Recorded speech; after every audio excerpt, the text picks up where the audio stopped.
I'm Marcus Smith, and you're listening to Constant Wonder. What we have for you now on our show is the story of a person, you might call him a socialite, a bon vivant, but a mysterious person because of his many deceptions over the course of his lifetime. You could just call him a fake, I suppose, but that puts the spotlight on him as an imposter, which no doubt he was.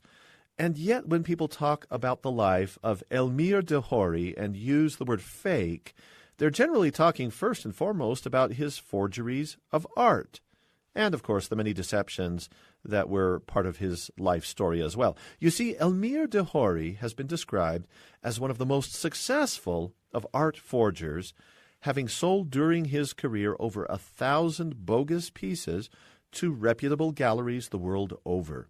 Elmyr de Hory must have loved high society, I think, having been connected with people like Elizabeth Taylor, Marilyn Monroe, Orson Welles, Rita Hayworth.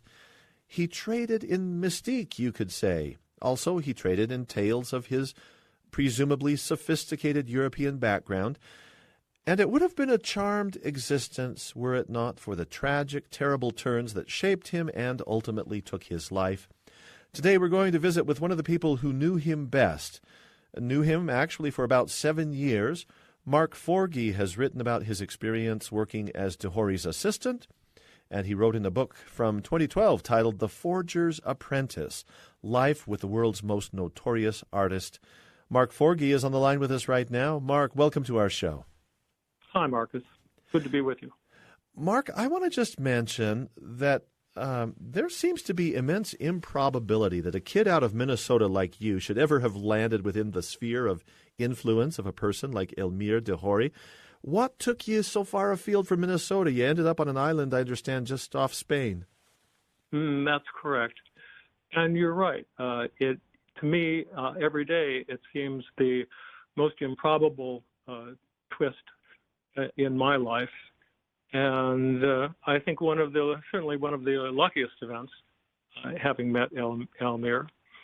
And I have him to thank for largely shaping the person I am today. And oddly, it might seem strange that I also adopted a lot of his values. Well, that's a provocative thing to say. Elmyr was absolutely a remarkable figure, not simply in my life, but as you said in your prelude about his impact on modern art in general, as he is most commonly referred to as the 20th century's greatest art forger. But the thing that I noticed almost immediately with Elmyr, having met him, despite him being a very remarkable person, and of course he had this colored past, with his illicit career. But I really decided quite quickly that he was just like the rest of us, imperfect. So, he had his notorious side, of course, but I was fortunate enough to spend a number of years in his company, and I have to say that under that shell of charlatan, he had his own set of honors and integrity that, of course, a lot of people would not have had that up-close perspective that I did. Yeah, this is so intriguing to me already because I think we're going to have to talk about what his forgeries consisted of in the art world. But then also we're going to have to explore a little bit more how there was something honorable in him that you saw. Let's start with the deceptions. I think it's very important to say he wasn't trying to say imitate paintings that existed, say, the man with the golden helmet. He didn't make another one of those. He was making forgeries in the style of certain artists. That's absolutely correct. And that's an important distinction I think many people may not be aware of. He always insisted that he wasn't a copyist. And one of the reasons I think he had such a long and storied career, illicit career, was that he very cleverly imitated the styles of the various artists. So he had never made replicas. He never made copies. It was always work done in the manner of someone else, which made detection of his fakes and forgeries much more difficult, because he did it at a time in the halcyon days in the mid '60s that really coincided with the upward spiral of the values of art in the art market. And for him, he seemed to be in the right place at the right time. Did he market these directly himself to galleries? Did he show up one day and say, hey, I've got a Picasso that people have never seen before, but and here it is, and I can sell it to you? Well, that's precisely it. And as I said, at that time in the 50s and 60s, when in the 50s, 40s and 50s actually, when he spent about 12 years in the United States, he did have a nervous existence, living by his wits, constantly looking over his shoulder to see if the long arm of the law was within reach. But he was able to do what he did because basically he had an incredible artistic training and skill. And the reason he was able to emulate the styles of so many modern masters was because they were either his contemporaries or near contemporaries. And they had all come from the basic training, 500-year tradition of figurative art.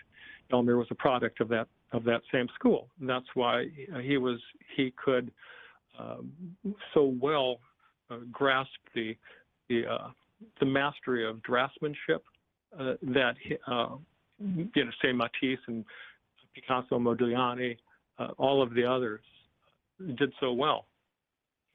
So if work he's was hard to detect, he clearly made sure that he was only imitating dead artists, right? No, well, he did. I mean, he imitated Picasso, and there's a lovely documentary that was made when I was present with Elmyr on Ibiza in 1970. It's called Elmyr, the True Picture, and you can Google it. And it's a very insightful slice of life into Elmyr and who he is and his past and his artistic talents, because he does, before the camera, he creates some Matisses and Modiglianis, and he does it with such panache and flair that it's really quite captivating. So back to the story of how you even came into his sphere of influence. What took you to Europe in the first place? Well, I would say that my motive for traveling at that time in the late 60s wasn't uncommon. I think there was a great exodus of people my age picking up backpacking, spending the 3 months in the summer trekking around in Europe. I was one of the legions of people doing that. The big difference, of course, is that having made that initial encounter, meeting with Elmyr, my life turned an abrupt right angle. I never anticipated that. But the thing is about having met Elmyr, that was really dumb luck, pure chance. I had ended up hitchhiking with a fellow I met in a small town south of the French-Spanish border. We went down to Barcelona together. He was on his way to Ibiza. I was on my way to Morocco. And he just said, would you like to come with me to Ibiza? It's a beautiful place. A lot of times people go there and they end up staying. Well, it's a phrase that meant nothing to me at the time, but it really had a great deal of meaning the very day that I landed on the island, because it was in the fall and there weren't many people on the quay. The tourist season had passed, and Elmyr was almost a lone figure standing there on the quay. And I went up to him immediately and asked if he spoke English, and he turned around and beamed. He said, like they do in Kansas City. and and I knew he had this. His accent was not exactly Midwestern. He had a Hungarian lilt to his accent, but the twinkle in his eye and the charm was immediately evident. I ended up running. He recommended some cheap pensions, and I didn't find anything to stay. And I actually ran into him later on that evening, and when I was weaving in and out of the various bars along the port, he asked if I had any success finding a place, and I said no. He says, "Well, I have a guest room in my house, and you're welcome to use that." Well, I mean, that seemed like a red carpet invitation I couldn't pass up. So I stayed overnight. That stretched into a few days, and after several days there, he said, "I'm looking for someone to help me around the house, help me with my correspondence in English, and do some chores, chauffeuring, clean the pool, take care of the garden, so forth." He said, "Would you like a job?" Yeah, I did. I said yes in the same breath. That was my initial entree, the door, the portal that opened up and changed my life forever.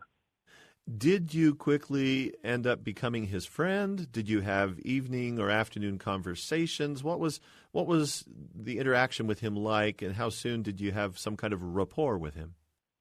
Well, immediately, because Elmyr was very charismatic individual, and very charming, very worldly.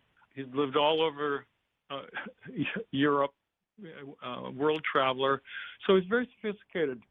The first evening that I went to his home, La Falaise, there was he was putting on Beethoven's Triple Piano Concerto, so he loved concert music, classical music. So immediately, and the art and the house was absolutely chock-a-block full of art, paintings, sculptures, everything. So I could tell he was very sophisticated, very artistic man. Only then did he tell me that he was an artist, but he did not immediately reveal to what extent or his particular claim to fame. He held that back for a while. So at the time you got to know him and then found yourself in his employ, was he actively creating forgeries? No. I met him in the aftermath of the scandal. He was outed in about 1967, and I met him in the fall of 1969.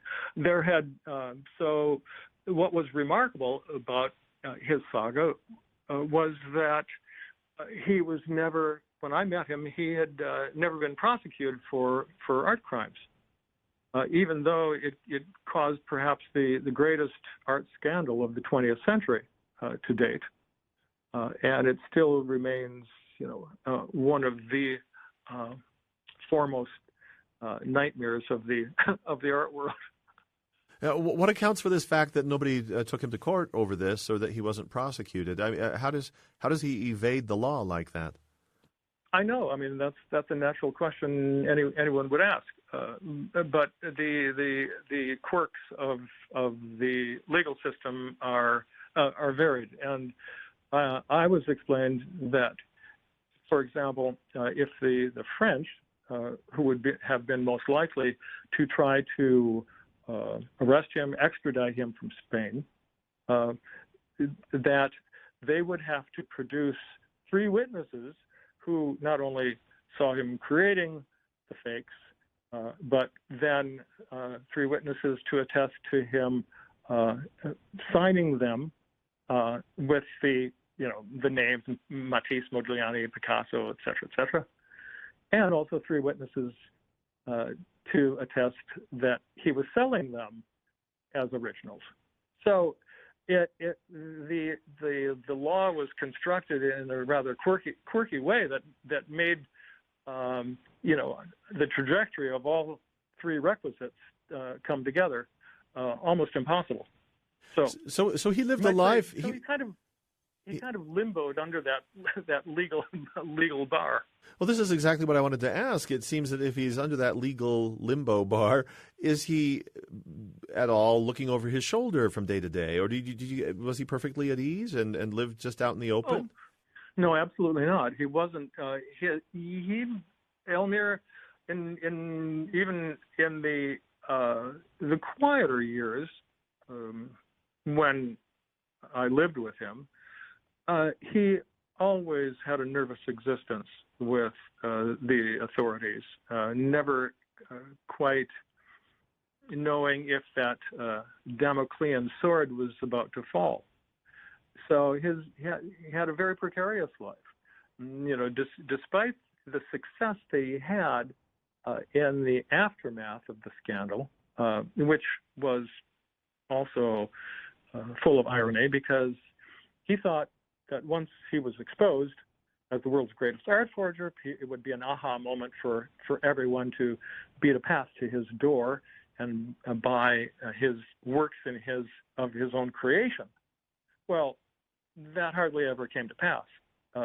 People would contact him, and I helped him with his correspondence, and they said, "Oh, you know what? I've always wanted a Picasso blue period, piece. Can you, or a Monet water lilies, or something like that? Could you do something like that for me?" And so he was able to then have the long evaded commercial success that he always craved, but the vindication for his own artistic validation never really came. That sounds harsh. Yeah. That sounds like somebody could have lived. I mean, he did have formal training to become an artist. He was trained in good schools, was he not? He was. He studied at a young age. About 16, he went to a well-known art colony in Hungary. His parents sent him there, and then he spent a couple of years at a private art academy in Munich, followed by a stint at the Académie de la Grande Chaumière in Paris, where he said he studied under Fernand Léger, who was the head of the art school at that time. So he had the chops, he had the proper credentials, and he was a very accomplished artist. And I think that if he was a hack, that's reason not to succeed, but to have the talent and have it go unrecognized is a tremendous source of frustration I would expect for anyone, and he was no exception. I want to talk in just a moment a little bit more about the idea that you could have some admiration for a criminal, and we're going to get to that in just a moment here. A time for a short break here in our show. We're visiting with Mark Forgy, who is the Forger's Apprentice and author of the book titled The Forger's Apprentice. He lived 7 years as an assistant to Elmyr de Hory, one of the most famed forgers of all time. We'll be back with more Constant Wonder.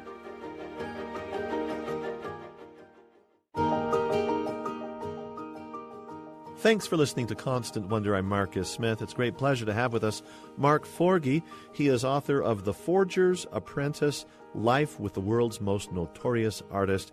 And the forger in question is a fellow by the name of Elmyr de Hory, one of the great masterminds of deception in terms of art forgeries. And Mark, you lived with him for 7 years working as his assistant.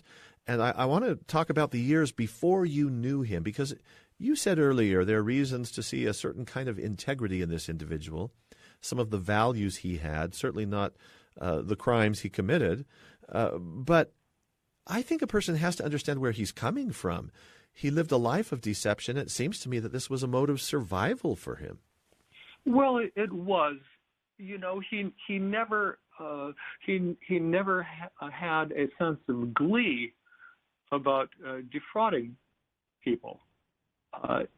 For him, it was, he didn't see it so much his illegal pursuit. He did not see so much as an elective, but par force majeure, he felt compelled to live by his wits, and that was his primary avenue for survival.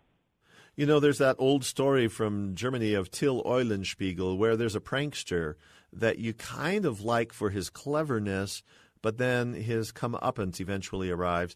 Is it that kind of a respect that you have for him, where just he's shrewd and he's clever, and you kind of admire that in a way? Well, I can speak to that aspect of when I said he was honorable in many ways. I can address that separately, but let me first touch on my sentiments about his criminality. I was a product of the 60s. I grew up in the 60s, perhaps the most turbulent, socially turbulent decade of the century. You know very well, we faced everything that seemed to be coming around again with hypnotic regularity. But, you know, I was protesting. I was going to college. I was protesting the war in Vietnam. We had economic disparity, racial strife. You know, 3 political assassinations within that decade. And then the hippie movement, which, you know, that's what I embraced, and those were the sentiments I espoused. So I come from an era when we championed rebels.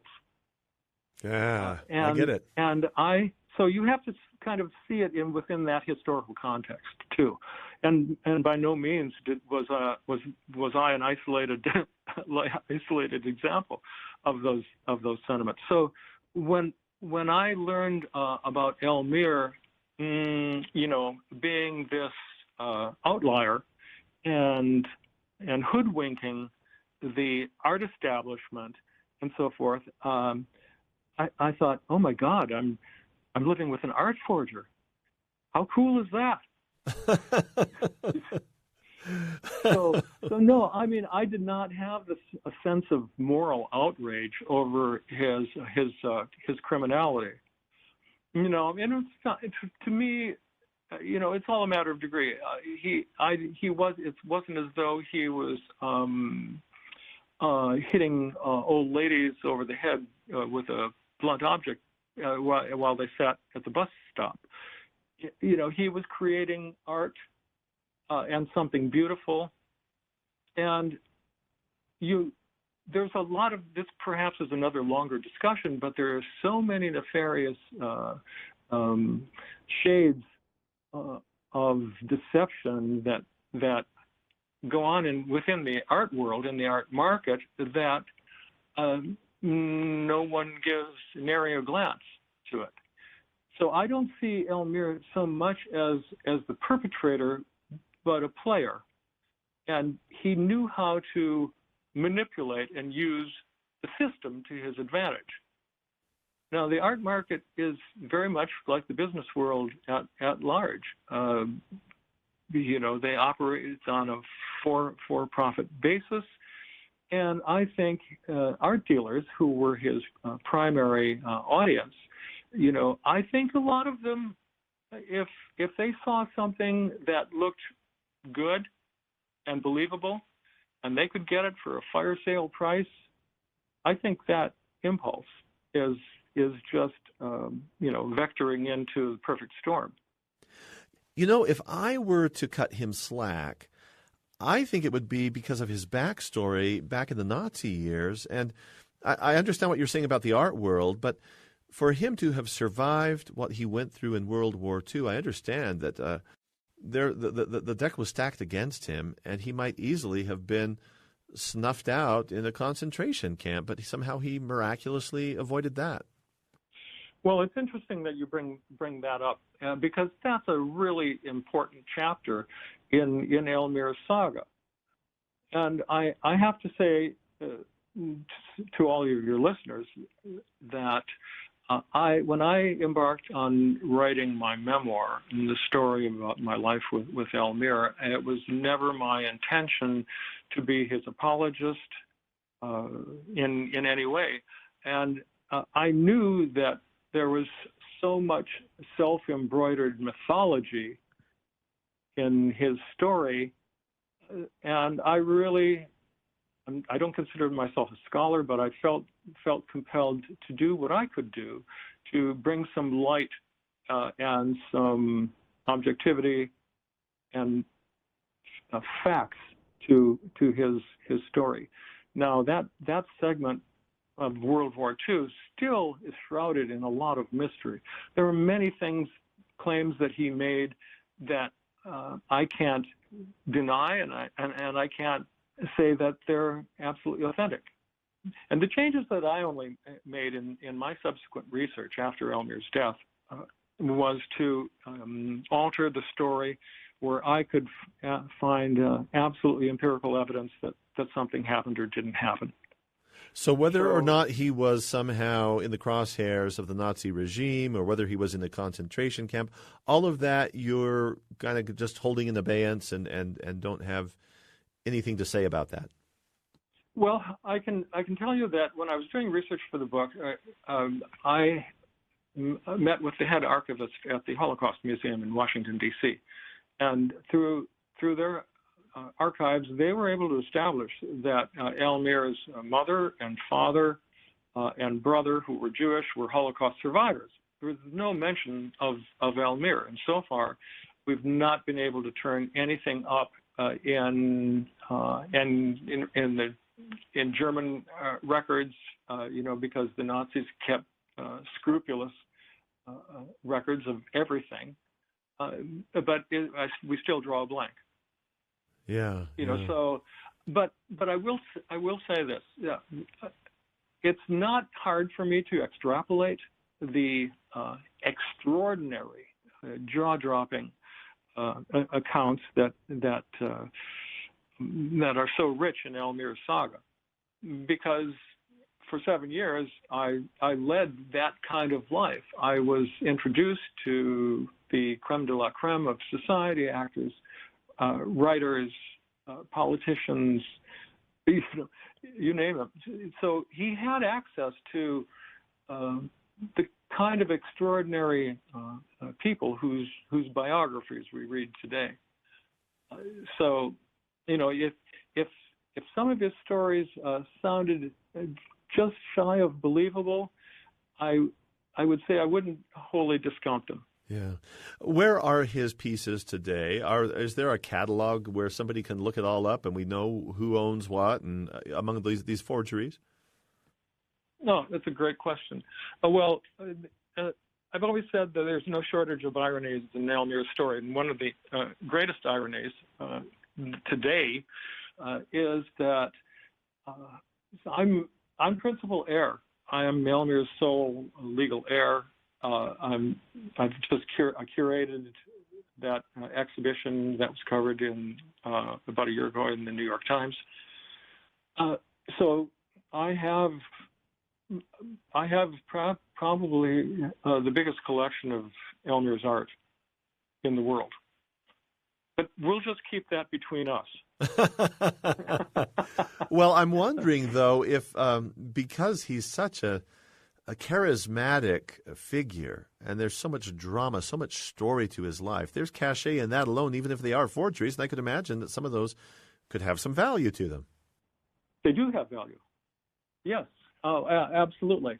No, what I was going to say about the irony is these days I spend a good deal of time culling through online auctions and so forth, and I see works that are attributed to Elmyr.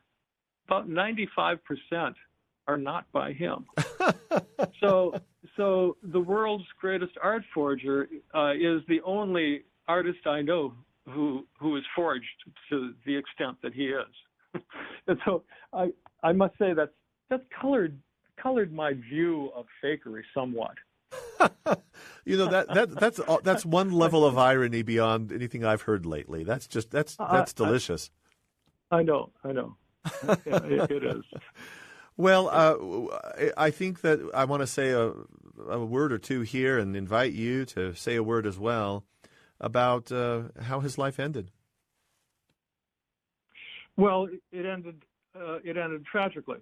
And I think perhaps of all the pile of ironies, a few of which we've just touched on, the greatest one was Elmyr's death. So as I mentioned earlier, the difficulty that the French authorities would have had if they'd wanted to pursue Elmyr, get him to come to France.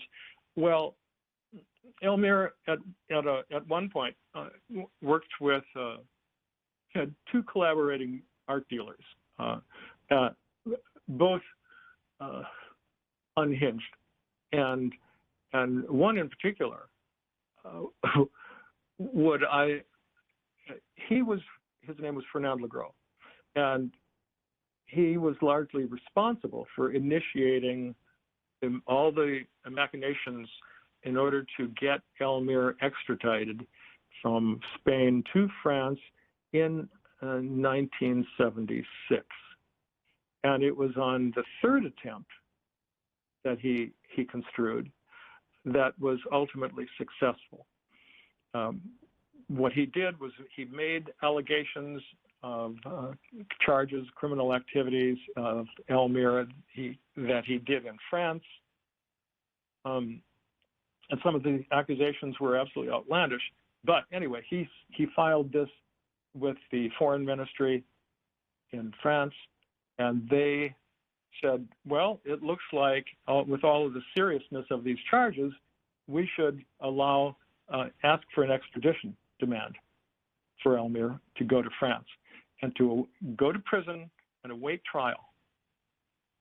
And it went before a tribunal in Palma. There were three judges who ultimately said, and I was there at the trial, he said, the prosecuting attorney said, this is not about Mr. de Hory's guilt or innocence. It's only to decide whether the extradition demand conforms with the extradition treaty between France and Spain. Well, the judges concurred with that. So it was not as though Elmyr even had a platform to deny or refute the charges, have legal representation. They were going to arrest him, send him to France. But the catch was that some months before he died, the stranger came to his house, and he said that Fernand Legros had a contract on him, and if he ever went to jail in France, he'd be killed. So it was with this in mind, when the judges acceded to the extradition demand, that he took his own life. Yeah, and you were still there in Spain working for him? Yes, and I never dreamed that the extradition demand would succeed because it had failed twice before, and so I was in total denial. But he had been planning to his own exit. And he liked to quote. He said Nietzsche said that the good thing about life is that we could exit when we wanted. He invoked that quote before he died, but still, I was so intractable in my denial that I couldn't fathom it. Couldn't possibly conceive that it would work, but it did. Did you lose a friend, or did you lose an employer in this event? Oh no! Elmyr had long before that transcended with that kind of relationship of just being an employer. He was my mentor, my closest friend, my confidant. I'm absolutely convinced that I was his son by proxy. He had never had offspring, so he took me under his wing, and I always joke that the 7 years in his company was very much like the Stockholm syndrome, only I was being held captive in a Swiss finishing school. Yeah. Well, this is life-changing for you at this point too, because then what do? What you're left alone then? Oh, it was a huge vacuum, in my in my life. And, because I live in a home where the walls are tapestried with his art. I sit at his dining room table, which I brought back, souvenirs. So it's like a small museum here. But here again, that's just between us. Yeah. Well, many people have attempted to encapsulate his life. I know Orson Welles produced some sort of a documentary. There's another book out on him. Yours came out about 8 years ago. There's this exhibition about a year ago. Do you anticipate sustained interest in Elmyr de Hory's legacy, if we can call it that, his curious life? It's a very curious life.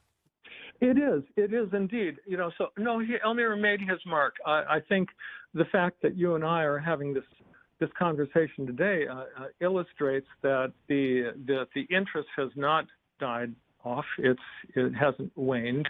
He made his mark in the art world.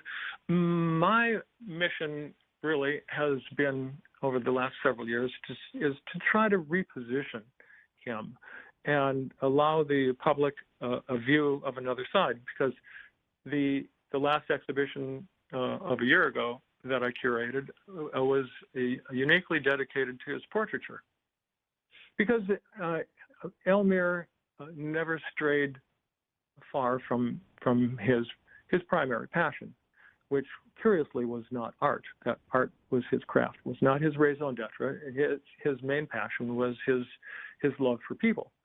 So the portraits that filled his sketchbooks and paintings and so forth, it really reveals that humane connectedness that he had with others.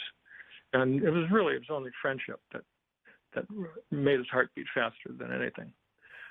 And so I wanted to reveal that segment of his life, which is extremely revealing and important through the portraiture.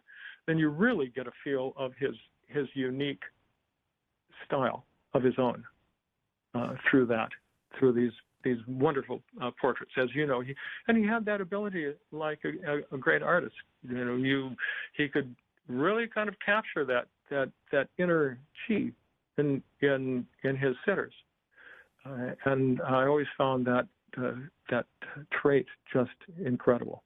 So if I hear you correctly, what you're saying is that the success of his forgeries wasn't just in hoodwinking people, but he was successful in having his own artistic signature and capturing something really human in the subjects that he painted, even if they were forgeries. Well, yes, but the thing is, I draw a line. There is a distinction between that part of his oeuvre, dedicated to the fakes and forgeries, and then this other layer of him and his artistic life, which was his portraiture. That's a far more intimate and revealing look at the man than just looking at his notoriety. And I think that comes back to what I was saying earlier, that how we're all multi-layered and imperfect. So there's something redemptive about the fact that he actually made portraits that he put his own name to. Oh, absolutely. Absolutely. If you can't go to any of the great museums in the world and look at Western art without standing in awe of some of the fabulous abilities of great artists, great painters, particularly when it comes to their portraiture. It's certainly a lot more revealing and connected to our humanity than does a landscape or a still life. Well, Mark Forgy, it's just been a pleasure to have a chance to learn about your life experience and the way it intersected with the masterful forger Elmyr de Hory. Thank you so much for telling the story and for being with us today. Marcus, thank you very much for having me. I have enjoyed it. Mark Forgy has written about his experience working as de Hory's assistant. In his 2012 book, it's titled The Forger's Apprentice, Life with the World's Most Notorious Artist.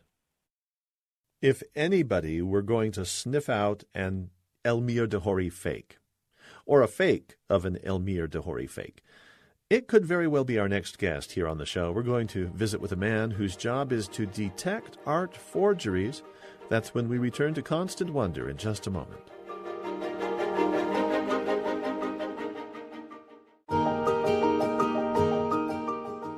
You're listening to Constant Wonder. I'm Marcus Smith. This fellow named Elmyr de Hory, whom we just learned about, he was a genuine genius, I would have to say. A man who I think could very well have been a successful and famous artist on his own terms, had he just chosen that path. When it comes to the detection of a forgery in the world of art, this also involves genius, it seems, but forgery spying is as much a matter of science as it is of art. And to learn more, Tenery Taylor of our team here at Constant Wonder had a chance to speak with Tiago Pivovarczyk. Pivovarczyk is co-founder, together with Jeffrey Taylor, of New York Art Forensics. And he's a trained chemist who identifies forgeries in an art market that is surprisingly saturated. All right, so let's talk about how you catch a forgery. Do you always start with the question, where'd you get this painting? Yes, we always start an investigation with a very good interview with the clients and trying to define the so-called provenance of the artwork, which means the chain of ownership between the manufacturer of this work by the artist until the ownership on the present time. And that could involve letters, receipts, a bill of sale. What else could that involve? Exactly. Could be also newspaper, photographs, can be publications in books and catalogs, and everything that can be considered a historical document can be part of the provenance. Sometimes the provenance is let's say, witnessing of several people on the same scene that could be corroborated for a lot of people.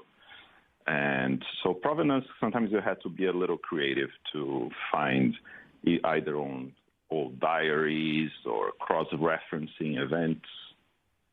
So some real detective work there, because I assume that artists aren't always cataloging everything they do, and there isn't some great record of every painting ever painted by every particular artist.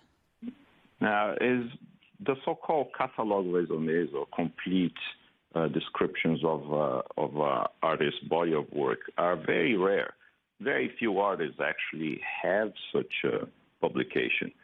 And that demands years of research and work of a committee that's put together on this. And the artist needs to be very well studied by the public so to such a catalog to exist. And yes, the artists are not usually the most organized of professionals.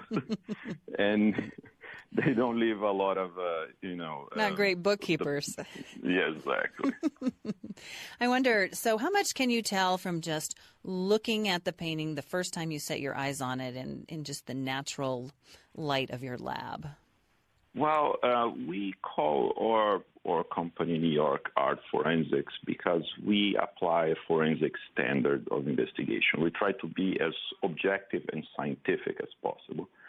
So the so-called connoisseurship eye, the idea that you can look at a painting and in an instant judge it, we try to avoid as much as possible such an attitude, because we keep our minds open for any possibilities, which may create new additions to our history, but also we keep our minds open to all the things that can be very damning to it. So we always look very deeply on any case before giving any opinion. We don't give opinions on the spur of the moment. Okay. But that being said, there are a few things that you can always wonder about a painting. Does it look aged as it's supposed to be? If you get a painting that's supposed to be from 300 years ago and you have absolutely no damage, that's very unlikely. I bet, though, that forgers have their tricks to try to age a painting. What would some of those be? The most common tricks, the ones that I would allow myself to describe here to the public at large, not to give roadmaps of forgery, are creating the so-called craquelure on the painting. So oil paintings, when they age, they become harder and they contract or expand, and with the motions of the canvas that absorb humidity or dries out. And this difference of area creates little cracks all over the painting. And those cracks in a naturally aged painting are very organic, it's very random. But in artificially aged painting, which can be aged by baking in a special oven, in a special method, gonna have a different kind of pattern.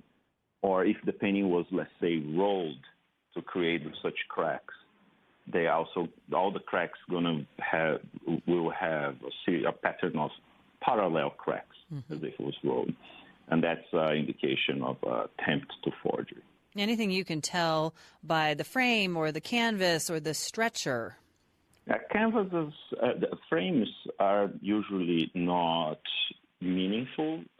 You always assume that the frame can be changed.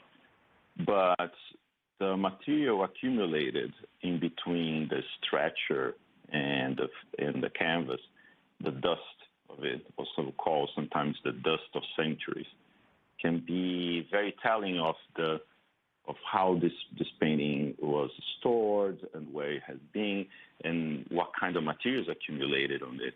It should not have certain abundance of certain materials. It should have more other things. Sometimes it has insects that being extinct some time ago, and there's a lot of clues you can have. And I guess you're looking at the dust and saying, what kind of dust is this? And, actually, that is something that came in the construction market in the 20th century or something like that? Exactly. If you find dust or drywall, it can be damning. But, of course, an old painting have been exposed to those things. So there's a lot of circumstances that dictate what can or cannot be used. But the back of a canvas usually tells even more than the front of a canvas. Really? Because on the back of the canvas will have things like a label, a stamp, so labels from galleries, a stamp from collectors, import, export permits, numbers from galleries or art shows, handwriting that can be useful, and sometimes a lot of images are let's say, obscured, and you need special imaging techniques to find those.